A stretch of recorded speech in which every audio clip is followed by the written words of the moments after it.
Welcome back to the desk. It's story time. Time to tell you a story that I wrote creatively with my brain.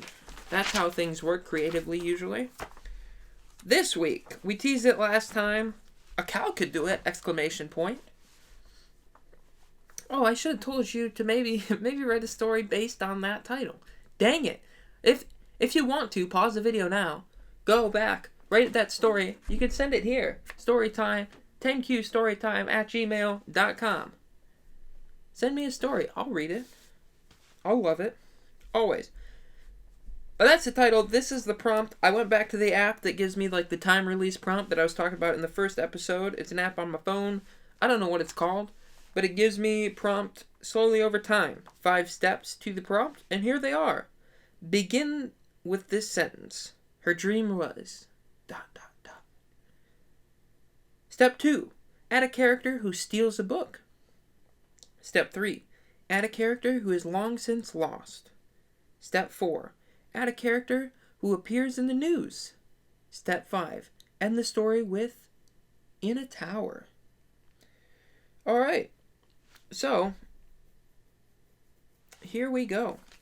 I will say, because I read this just now and then I read the prompt afterwards, usually I'm slightly loose with the prompts, which will be heavily apparent here because it says add a character 3 times. I believe I only added 2 characters. So, let's get right into it. Why don't we? As always, if you want to write a story based on the prompt now that I just read you, pause the video now, go for it. Send it to that email if you want me to see it. Send me a prompt to that email if you want me to do it. Do the writing of the prompt. You can also leave stuff down in the comments. I wouldn't leave a whole story down in the comments. That might be hard for me to read. There's a, just send it like a Word document to the email. Or a Google Sheets document. Is it Google Sheets? Google Docs. I was close. Okay, here we go. A cow can do it! Exclamation point. Her dream was crazy, right? Nobody could possibly do that. I mean, I know people who dream big achieve great things, but at some point you pass big and get to crazy. Oh, what was your dream, you may ask? Well, she wanted to be the first person to jump to the moon with jet assist. I said that really wasn't jumping, but what do I know about moon hopping? Nothing, apparently. But she was determined. I mean, if a cow could get over it, she could at least get to it. I will admit, it was a bad sign when she began her journey by stealing a book from the library about the moon. Turns out it was a cookbook called What to Make with Moon Cheese. On a side note, moon mac and cheese with meteor crumb topping? Pretty good. But anyway, step 2 of the flawless jump to the moon was to figure out how to strap rockets to herself.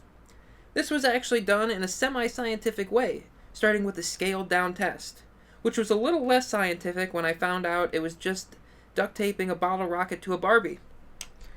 That Barbie is long since gone. Maybe on the moon. Who knows? After a few more random tests that seemed to be just that, random, she actually made the news, not for being a pioneer, but more for trying to send a hamster up in a jetpack. But all press is good press. Or is it no press is bad press? Who knows? I don't know. Anyway, the news story did get others involved, and soon the jump to the moon was miraculously funded by a lot of wasted money on GoFundMe. I guess I should get to the point. The big day was here, and everything was set. She chose to start at night because the moon is only out at night. Duh. It goes somewhere else during the day. The countdown was super suspenseful as I watched her prepare to either fly to the moon, which at this point would have been bad for her due to the atmosphere problems on the moon, like no oxygen, the pain of hitting the moon, or just blowing up. All bad options. But now is the big moment. Time for a dream to come true. The countdown ended and she pressed the button on her jump pack, which most sane people would call a jetpack, but at first I actually thought it might not go completely wrong. The rockets went off and she began to rise. Then 5 feet up, she started to veer to the right towards a nearby office building. Then, after about 15 seconds, the rocket ran out and she crash-landed in a radio tower, breaking a few bones, but living to tell the tale. I haven't seen her since that day, but the rumor has it she made it to the moon. But that rumor is also from her Facebook page, and the photo looks incredibly photoshopped. So I would take that with a grain of moon dust.